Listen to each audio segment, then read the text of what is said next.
Mambo vipi? Ni Trust Media. Usisahau kusubscribe lakini pia kubonyeza alama ya kengele ili kupata update. Hapa ndipo ambapo unapata zile update za uhakika kabisa, habari ambazo ni za uhakika kabisa, na hii ni sehemu sahihi. Hivyo usisahau kusubscribe lakini pia kubonyeza alama ya kengele kwa sababu utakuwa uko sehemu sahihi. Mimi naitwa Dix.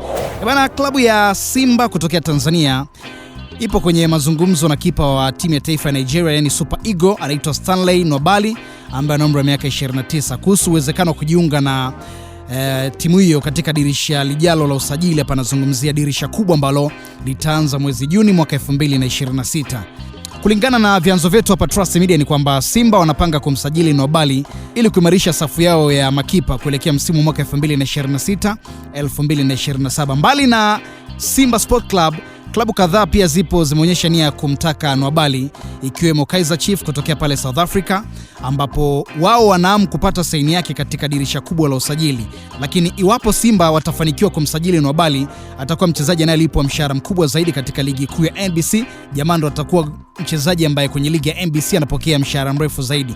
Mafanikio ya Stanley Nwabali ni kwamba finali ya AFCON mwaka 2023 ilikichezwa pale Ivory Coast, lakini pia nafasi ya 3 AFCON mwaka 2025 pale Morocco, mshindi wa medali ya shaba na Nigeria mwaka 2025, lakini pia mchezaji bora wa mechi nusu finali ya AFCON mwaka 2023 dhidi ya Afrika Kusini aliyokuwa penalti mbili, lakini pia mechi za kimataifa zaidi ya mechi 34 kwa Super Eagles tangu mwaka 2021. Kipa namba 1 ligi kuu ya Afrika Kusini kuanzia mwaka 2022 mpaka mwaka 2026. Anatambuliwa sana kama mmoja wa makipa bora barani Afrika katika kuokoa penalti.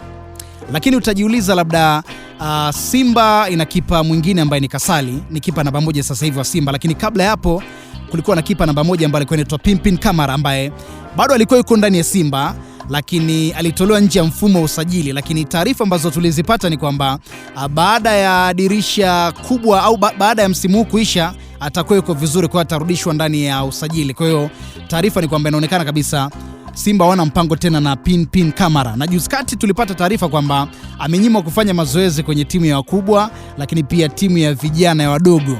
Unaona na alikuwa tayari kuondoka Simba, lakini japo Pimpin Kamara inaonekana alikuwa anaitaka sana Simba kuliko Simba kumtaka, lakini wachambuzi wa mambo ya michezo wanasema kwamba inawezekana pia Simba wanafanya hivi ili wasibeti, kwa sababu kipa ameshakaa karibia msimu mzima hajacheza. Kwa hiyo unaweza kumrudisha kwenye kikosi alafu kuna ushindani sasa hivi ukajikuta unajaribu mwisho wa siku usipate matokeo ambayo unayataka. Ndio maana Simba imeamua kutemana na Pimpin Kamara.